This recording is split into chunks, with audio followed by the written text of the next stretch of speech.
Hello, my name is Isabella, and I'm about to celebrate my 29th birthday. This year marks 4 years of marriage to my husband, Larry, who's 2 years older than I am. We have a 3-year-old son, Roger. I used to work full-time, but after Roger was born, I shifted to a part-time role at the same company to better juggle family life.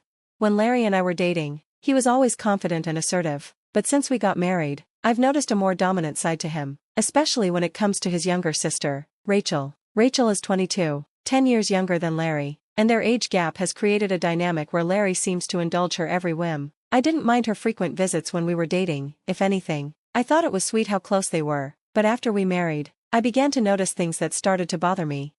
Rachel has this habit of showing up unannounced, expecting to be catered to, and rarely ever offering anything in return, and when she does visit, Larry expects me to serve her without question. I found myself making dinner for an extra guest without preparation, while Rachel strolls in with no acknowledgement of the inconvenience. What's worse, Larry doesn't seem to understand. Instead of supporting me, he criticizes me in front of her, telling me I should have thought ahead. Rachel sometimes apologizes, but it's clear she enjoys the preferential treatment. After meals, they'll leave the table a mess and retire to the couch, carrying on their conversation while Roger and I are left to clean up and be largely ignored. One evening, as Roger and I were about to take a bath, Larry suddenly interrupted, telling me I needed to go buy a gâteau for Rachel because she wanted it, immediately. Even though it was already late, I reluctantly agreed, taking Roger with me. As we walked, I overheard Larry and Rachel making harsh comments about me, questioning my thoughtfulness and even Larry's decision to marry me. Roger, not fully understanding, could sense the tension and became upset. To ease the discomfort, I asked Roger which gâteau he would prefer. His face lit up as he excitedly chose a fruit-filled one. The light-hearted conversation about gâteau helped distract us. We arrived just before the shop closed and found both Rachel's requested gâteau and the one Roger had chosen. When we returned, I served Rachel and Larry their gâteau before bringing Roger his special dessert, but before I could set it down, Rachel pointed to it and declared she wanted it instead. Without missing a beat, Larry took the gâteau from Roger and handed it to Rachel. Dismissing his protests, he defended his actions, claiming that since he had paid for the gâteau, he had the right to decide who got what. I couldn't hold back my frustration any longer and voiced my displeasure, raising my voice for the first time. Larry, in response, threatened me with divorce. Roger, who had been crying, tried to lighten the mood by saying, "Mom, I love gâteau with strawberries too. It's delicious," as he ate a piece of the gâteau that had originally been for Rachel. Seeing my son in distress, I quickly took his plate from him as Rachel reached for it again. I led Roger into another room to let him enjoy his gâteau in peace. Meanwhile, Larry apologized to Rachel, regretting his actions, but I held my tongue, focusing on keeping the peace for Roger's sake. As I watched Roger happily eating his gâteau in the next room, I felt a deep sense of relief. Afterward, we took a late bath and then settled into Roger's bed for the night. The next morning, I discovered Rachel had left early. While I was preparing breakfast, I heard Roger crying. His piggy bank, one my father had given him, had been broken, and the money he'd saved was gone. Roger was heartbroken, his little voice shaking as he cried. When I confronted Larry, he casually mentioned that Rachel had taken the money because she needed it. My heart broke for Roger. Seeing him so devastated, I cried with him. But what hurt even more was Larry's complete disregard for our son's feelings. Filled with a mix of anger and sadness, I confronted Larry more directly than I ever had before, breaking my usual rule of avoiding conflict in front of Roger. Larry, without a word, went to the bedroom and returned holding divorce papers. He threw them at me in a sudden fit of rage and stormed out, slamming the door behind him.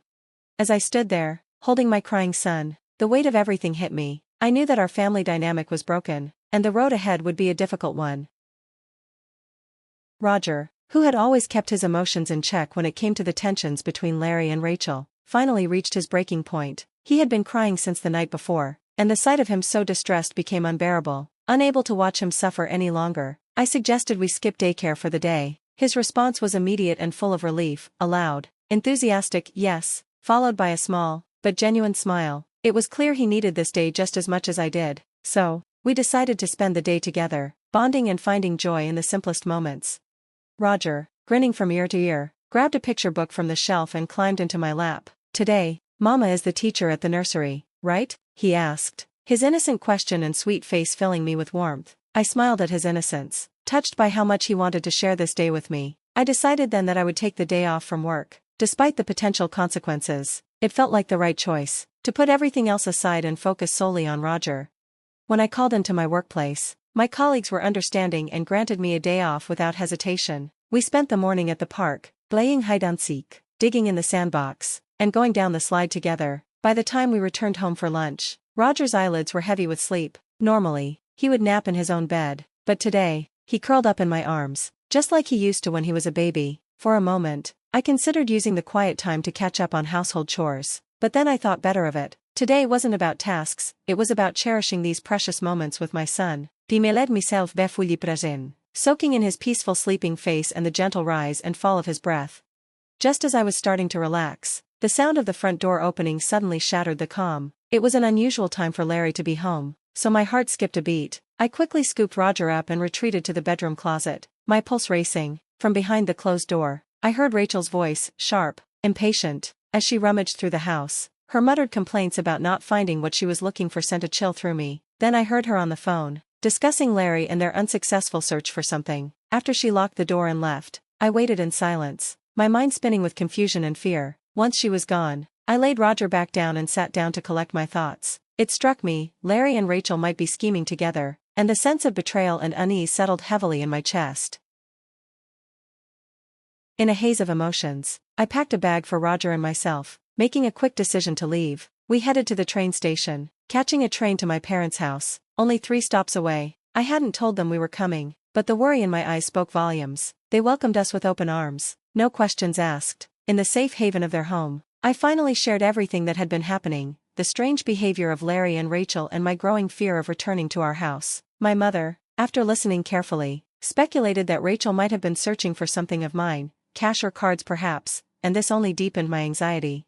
As I sat there with my parents, the weight of the situation started to sink in. It brought back memories of my life before marriage, when I had been the CEO of a successful handmade goods company. I had handed over the reins to trusted friends when I decided to focus on raising Roger, but I had continued to maintain my role behind the scenes, along with a level of financial independence that Larry didn't know about. The discovery of the divorce papers Larry had secretly prepared made me realize he might have believed I was hiding substantial savings. While I had mentioned that the company still provided me some financial support, I had never told him the full extent of my position as CEO or the amount of money I had kept aside. I had kept this part of my life hidden because, early on, I realized that Larry wasn't good with money. He would spend everything he earned. He had contributed very little to our household expenses and had even suggested that I quit my job and become a full-time housewife. But with the financial pressures of raising Roger and our tight budget, I couldn't agree to stop working. Eventually, Larry begrudgingly accepted that I would continue working part-time.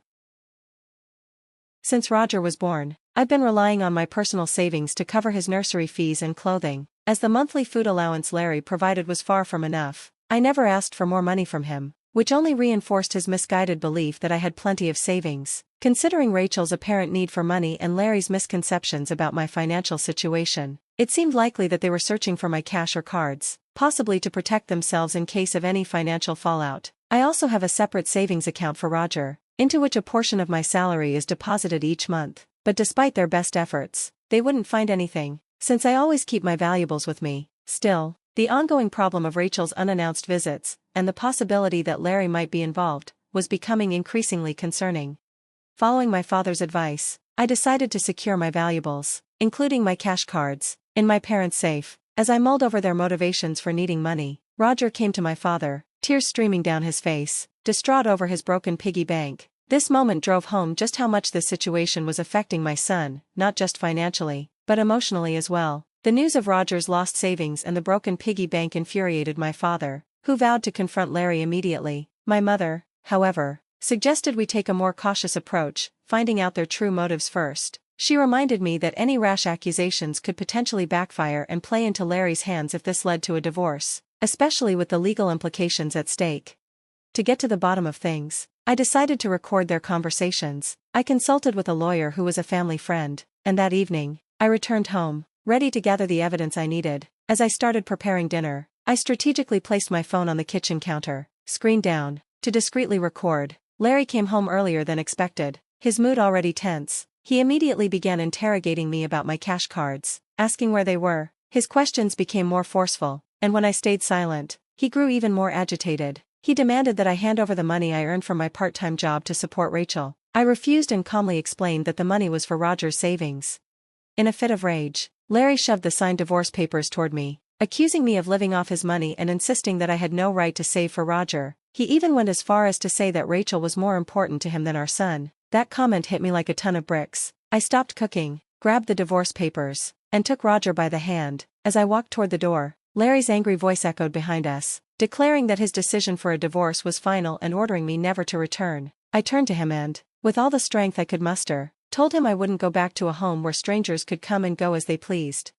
Once outside, I turned off my phone and ignored the flood of messages and calls from Larry. I needed space and time to think, so I went straight to my parents' house. There, I shared the recording and the divorce papers with them. I admitted that I had no love left for Larry, but my primary concern was Roger's well-being. My parents were supportive, standing by whatever decision I felt was best, though they also understood the emotional toll a divorce might have on Roger. As we discussed these heavy matters, Roger, blissfully unaware of the gravity of the situation, piped up, asking for food. My mother, seeing how upset I was, kindly stepped in to make him his favorite meal, burgers, to help ease the tension and comfort him in this difficult moment. Overcome with emotions and the warmth of my parents' support, tears welled up in my eyes as my mother placed Roger's burgers in front of him with a loving, reassuring smile. While she prepared the meal, Roger and I were reminded that we always had a place of comfort with family. As Roger took a big bite, his face lit up with joy. He beamed and told us how much he loved his grandma's cooking, wishing he could have her burgers every day. Smiling, I replied that the secret ingredient was the love we all shared for him. In a sweet, simple gesture, Roger took another large bite and then offered it to me. His act of sharing, so pure and heartfelt, moved me to tears, though I tried to hold them back. Seeing my tears, Roger became concerned, prompting my father to reassure him that they were tears of happiness, not sadness. With a hug, Roger comforted me, and I could see the same emotion reflected in my father's eyes, highlighting the profound value of moments like these. In the embrace of family, I took the opportunity to explain to Roger how precious family really is. Surprised, he asked if Dad thought Rachel was the only one who counted as family. My father, with kindness, assured him that wasn't the case, then asked if Roger would like to live with us as a family. Roger, with a joyful laugh, eagerly agreed, bringing smiles all around. As we shared this tender moment, I felt a clarity wash over me. It was time to move on from Larry. The decision to talk about divorce was daunting, but deep down, I knew it was the right choice. Roger seemed to sense the shift too, even jokingly referring to our older dog as his younger brother, showing how much he craved a sense of true family. The next day, we began the process of divorce, reaching out to a lawyer who was a close friend of my father. As we set the legal wheels in motion, my father and Roger shared light-hearted moments, bringing laughter and easing some of the heaviness of the situation. I spent a quiet moment in bed, reflecting on my childhood and the strength I had gained from my family, realizing how far I had come. The next morning, I checked my phone and saw over 180 missed calls and messages from Larry. His emotional turmoil was evident, but the constant barrage left me exhausted and seeking clarity, so I turned off my phone. With the lawyer's help, we laid out everything for my parents. It became clear that Rachel had accumulated significant debt due to a gambling and shopping addiction, which added yet another layer of complexity to the strained family dynamics. Larry had secretly taken on the role of guarantor for Rachel's debts and had hoped to use my savings to cover them. The lawyer informed us that the divorce papers had already been filed, and when Larry learned that the divorce had been finalized, he broke down, overwhelmed by the reality of it all. Despite anticipating disagreements over child support, Larry agreed to pay $145 each month for Roger's care. In a later conversation, Larry's tone softened. He admitted to his financial manipulations and revealed his internal struggle over his responsibilities to Rachel. I stood firm in my decision to move forward, unwavering. As Larry's faint sobs filled the silence before he wished me happiness and ended the call, I remained resolute in my choice. I discussed my future plans with my parents, deciding it would be best for Roger and me to stay with them until he was older. I also resumed my full-time role as president of the company, determined to build a stable and secure future for myself and Roger. Later, I learned that Larry and Rachel had explained the situation to their parents, leading to their disownment. Today, I find peace and joy surrounded by my loving family, grateful for the fresh start that I've embraced, far removed from the chaos of my past with Larry.